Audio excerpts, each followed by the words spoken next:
নমস্কাৰ বন্ধুসকল আমাৰ e-learning platform by the book learning made easily আপোনালোকক স্বাগতম জনাইছোঁ। পাৰ্ট 1 আৰু পাৰ্ট 2ত আমি চালোঁ যে কেনেকৈ ভাৰতলৈ ইউৰোপিয়ানছখিনি যেনে পৰ্তুগীজখিনি প্ৰথমতে আহিছিল। আমি Vasco da Gama, Francisco de Almeida, Afonso de Albuquerque, Nuno da Cunha এনেকুৱা জেনেৰেলবিলাকৰ কথা ভালকৈ আলোচনা কৰিলোঁ। লগতে পৰ্তুগীজ ৰাজ্যখন কেনেকৈ ভাৰতত গঢ়ি তুলিছিলে, লগতে পৰ্তুগীজৰ ছিগনিফিকেঞ্চ কি আছিলে, তেওঁলোকৰ মোগলখিনিৰ লগত কেনেকুৱা সম্বন্ধ আছিলে, হুগলি কেনেকৈ কেপচাৰ কৰিলে আৰু পৰ্তুগীজখিনি পতন কেনেকৈ আৰম্ভ হ'ল ভাৰতত, এইখিনি কথা আমি অতি ধুনীয়াকৈ বিশ্লেষণ কৰিছোঁ পাৰ্ট 1 আৰু পাৰ্ট 2ত। আজি খণ্ডত আমি ডিছকাছ কৰিম যে পৰ্তুগীজখিনিৰ পিছত ভাৰতত কোনখিনি নেক্সট ইউৰোপিয়ান পাৱাৰ্ছ আছিলে। ঠিক আছে, আহক আজি আমি ভিডিঅ'টো আৰম্ভ কৰোঁ। আজি কণ্টেণ্টছখিনি হ'ল বেচিকেলি ডাটছ আহিব, ডাটছৰ আণ্ডাৰত কি আহিব, ডাটছৰ ছেটেলমেণ্টছ কি আছিলে, ভাৰতত কোনখিনি জেগাত তেওঁলোকে নিজৰ স্থাপনা কৰিছিলে, লগতে ব্ৰিটিছ আৰু ডাটছৰ মাজত যোনটো শত্ৰুতা আছিলে সেই ৰাইভেলিটোৰ কথা আমি আজি ভালকৈ আলোচনা কৰিম। লগত ডাটছৰ পতন কেনেকৈ হ'ল ভাৰতত, এইখিনি কথা আজি আমি ধুনীয়াকৈ আলোচনা কৰিম। লগতে ইংলিছখিনিত যোনখিনি আছিলে, ইংলিছখিনি প্ৰগ্ৰেছ কেনেকৈ হ'ল ভাৰতত, তেওঁলোক কেনেকৈ আগবাঢ়ি গ'ল, এইখিনি কথাও আজি আমি ভালকৈ আলোচনা কৰিম। চ' আহক আজি আমি ভিডিঅ'টো আৰম্ভ কৰোঁ। এতিয়া আমি আলোচনা কৰোঁ ডাটছখিনিৰ কথা। চাওক, ডাটছখিনি আল্টিমেটলি পৰ্তুগীজ যেতিয়া গ'ল তাৰ পিছতে ডাটছখিনি ভাৰতলৈ আহিলে, আৰু সেই প্ৰথম ডাটছজন যোন ভাৰতলৈ আহিছিল তেওঁৰ নাম আছিলে কৰ্নেলিছ ডে হোটমেন। চ' এইটো প্ৰশ্ন আপোনাৰ পৰীক্ষাত সুধিব পাৰে যে প্ৰথম ডাটছ যোন ভাৰতলৈ আহিছিলে তেওঁৰ নাম কি আছিলে। চ' তাৰ উত্তৰ হ'ব কৰ্নেলিছ ডি হোটমেন। কেতিয়া আহিছিলে? 1506 চনত। ঠিক আছে, তাৰপৰা এটা কোম্পানী ফৰ্ম কৰা হ'ল, ক'ত? হলেণ্ডত কোম্পানী এটা ফৰ্ম কৰা হ'ল যাৰ নাম আছিলে the east India company of Netherlands. এইটো 1602 চনত ফাউণ্ড কৰা হ'ল, আৰু তেওঁলোকৰ কাম আছিলে কি এই কোম্পানীটোৰ, যাতে তেওঁলোকে বাণিজ্যৰ ওপৰত যোনটো বাণিজ্য যুদ্ধ, লগত ট্ৰিটি চাইন কৰা কাম আৰু মাটি দখল কৰা কাম, এইখিনি কাম এই কোম্পানীটোৰ আছিলে। অন্য দেশত গৈ পেলাই মানে মাটি দখল কৰা, ট্ৰিটি চাইন কৰা, লগতে বাণিজ্য কৰা, এইবিলাক কাম এই কোম্পানীটোৰ আছিলে।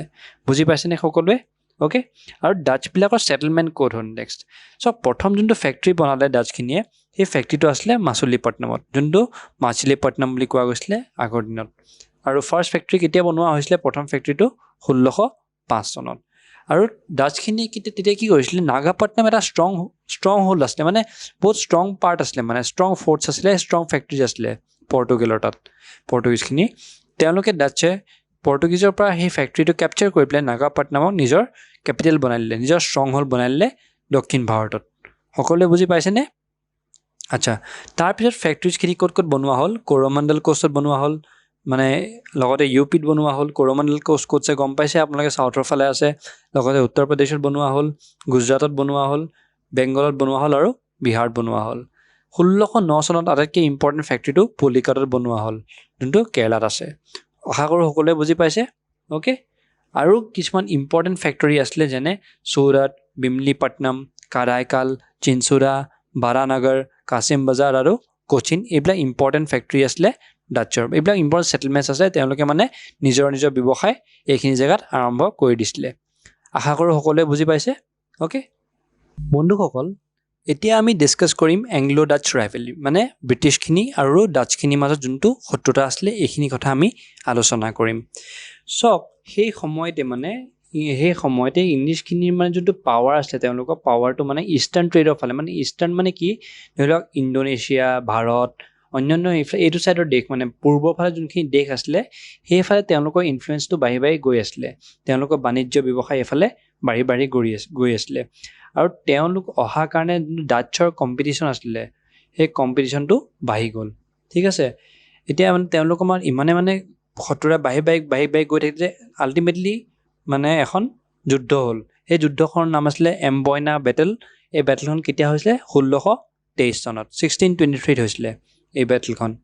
আৰু ইয়াত কি হ'ল, এই বেটেলখনত আপোনাৰ 10জন ইংলিছমেন আৰু 9জন জাপানীজ মেন মৃত্যু তেওঁলোকে আঁকোৱালি ল'লে। অ'কে, আৰু এই কাজিয়াখন হোৱাৰ পিছত দুইটা পাৰ্টি, মানে ডাটছ আৰু ব্ৰিটিছ, দুইটাই গম পালে যে আমি এনেকৈ যুদ্ধ কৰি একো লাভ নাই, আমি কম্প্ৰমাইজ এটা কৰিলে ভাল হ'ব। আৰু সেইকাৰণে ব্ৰিটিছে এগ্ৰী কৰিলে যে আমি ইণ্ডোনেছিয়াৰ পৰা গুচি আহিম, কিন্তু তোমালোকে ভাৰতৰ পৰা উইথড্ৰ কৰিব লাগিব।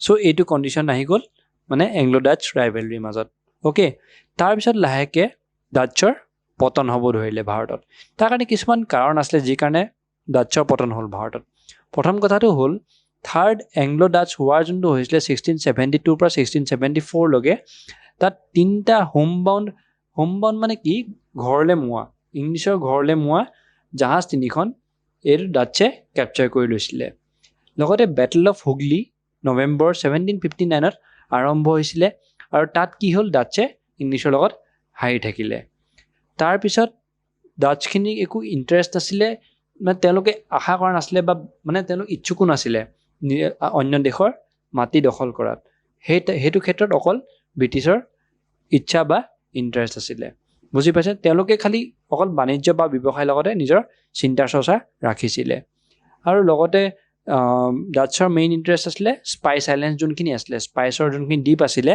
ইণ্ডোনেছিয়াত সেইখিনি ডাচ্ছখিনি প্ৰাইম ইণ্টাৰেষ্ট আছিলে ভাৰত নাছিলে কেতিয়াও আশা কৰোঁ সকলোৱে বুজি পাইছে অ'কে বন্ধুসকল এতিয়া আমি ইংৰাজখিনিৰ কথা ভালকৈ আলোচনা কৰিম চব প্ৰথমতে পৰ্তুগীজ আহিলে তাৰপিছত ডাচ্ছ আহিলে কিন্তু ভাৰতত আটাইতকৈ যোনে নিজৰ ষ্ট্ৰং হোল্ডটো ভাল কৰিলে যোনে ভাৰতত আটাইতকৈ বেছি দীঘলীয়াকৈ ৰাজত্ব কৰিলে সেইসকল হ'ল ইংৰাজখিনি ঠিক আছে 1599 চনত ইংলিছৰ বাণিজ্যিক কেইজনমান ব্যৱসায়ী কেইজনমান তেওঁলোকে গোট খালে তেওঁলোকে গোট খাই পেলাই এটা কোম্পানী ফৰ্ম কৰে যাৰ নাম আছিলে মাৰ্চেণ্ট এডভেঞ্চাৰাৰ্ছ ঠিক আছে ডিচেম্বৰ 31 তাৰিখে 1600 চনত কুইন এলিজাবেথ যোনজনী সেই টাইমত ৰাণী আছিলে ইংলেণ্ডৰ তেওঁ চাৰ্টাৰ এটা ইছ্যু কৰিলে আৰু সেই গ্ৰুপ যোনটো আছে তেওঁলোকক ট্ৰেডিং ৰাইটছ দিলে বাণিজ্য বা ব্যৱসায় কৰা ৰাইটছ দিলে সেই গ্ৰুপটোৰ নাম আছিলে বা সেই কোম্পানীটোৰ নাম যোনটো দিয়া হৈছিলে সেই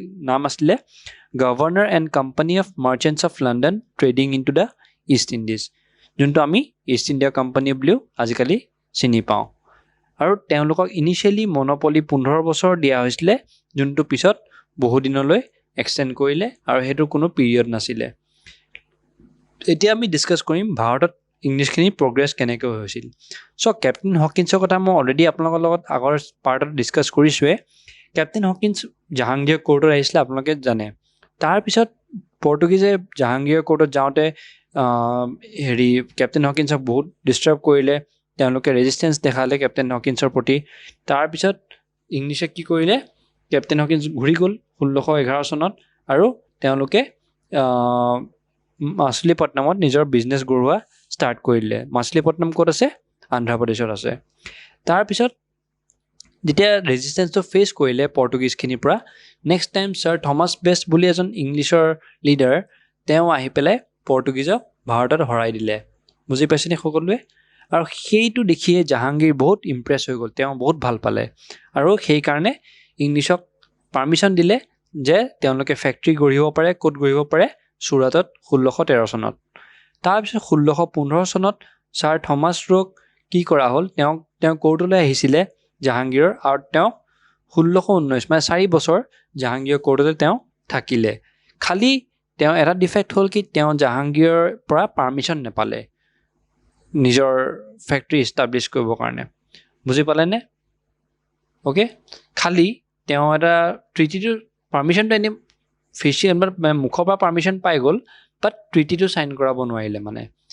এই কোনকেইটা জেগাৰ কথা কৈছিলোঁ মই আগ্ৰা আহমেদাবাদ আৰু ব্ৰ'চ এইকেইটা জেগাত তেওঁলোকে ট্ৰিটি চাইন কৰিব নোৱাৰিলে যে আমি এইকেইটা জেগাত ফেক্টৰী ষ্টাৰ্ট কৰিম সেইটো কেতিয়াও জাহাংগীৰে এলাউ নকৰিলে বুজি পাইছেনে সকলোৱে ইংলিছৰ যোনখিনি ৰাস্তা আছিলে মানে যেনেকৈ তেওঁলোকে বিচাৰিছিলে ভাৰতত আমি যাম বুলি তেওঁলোকৰ পাথটো ইমান সহজ নাছিলে তেওঁলোকৰ যোনটো ৰাস্তা তেওঁলোকৰ আছিলে ইমান সহজ নাছিলে তেওঁলোকৰ ৰাস্তাটো বহুত কঠিন আছিলে বহুত বাধা অৰ্চনা আহিছিলে তেওঁলোকৰ ৰাস্তাত এতিয়া কথাটো হ'ল কি 1662 চনত 1662ত বম্বে এটা আইলেণ্ড আছিলে যোনটো পৰ্তুগীজৰ পজেশ্যনত আছিলে সেইটো সময়ত সেই আইলেণ্ডটো 1662 চনত প্ৰিন্সেছ কেথৰিনৰ যেতিয়া বিয়া হৈছিলে প্ৰিন্স চাৰ্লছটোৰ লগত প্ৰিন্স চাৰ্লছটো ইংলেণ্ডৰ প্ৰিন্স আছিলে আৰু প্ৰিন্সেছ কেথৰিন পৰ্তুগীজ প্ৰিন্সেছ আছিলে যেতিয়া বিয়া হৈছিলে প্ৰিন্স চাৰ্লছক পৰ্তুগীজৰ ফালৰ পৰা দিয়া হৈছিলে যৌতুক হিচাপে আৰু তাৰপিছতে 1687 চনত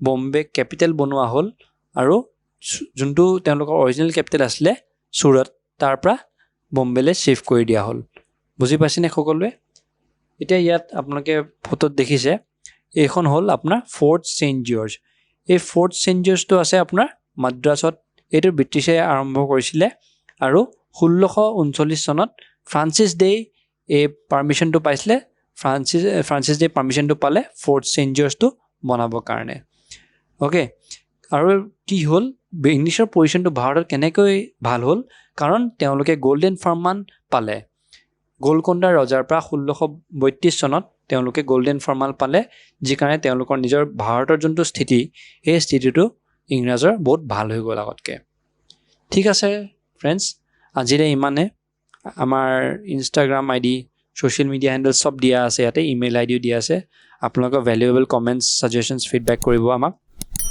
আজিলৈ ইমানে অহা পাৰ্টত লগ পাম আকৌ ধন্যবাদ